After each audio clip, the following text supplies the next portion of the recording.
my coffee every day. So, this is our look right now. Kasi katapos ko lang mag-makeup and change outfit na, but mag-coffee muna ako saglit before tayo mag-video shoot. So, anyway, talagang gusto ko lang ipakita kasi ang dami nagtatanong na Ana, Our Lady, ano yung kape mo na ginagamit? Kasi bakit hindi ka naman nag-gym? Wow! Hindi ka naman nag-gym, pero bakit fit ka pa din? And you know what? Ito lang ang sikreto ko. Hindi na siya sikreto kasi nilantad ko na sa inyong lahat.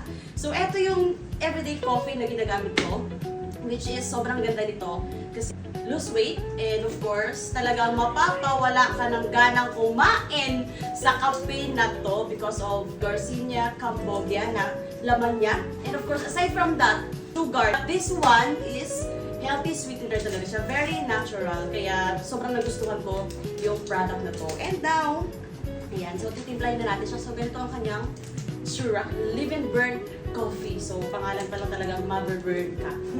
So, now, titimplahin na natin siya. This one. Okay.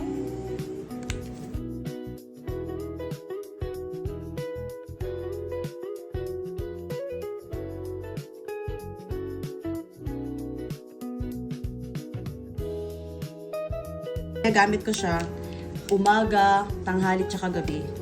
Kaya, this is... Siyempre, may mainit na siya agad ng tubig.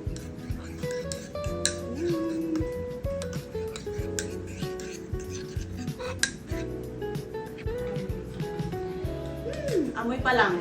Pag naamoy mo siya, sobrang sarap. Amoy pa lang. So, guys. Alright, let's go!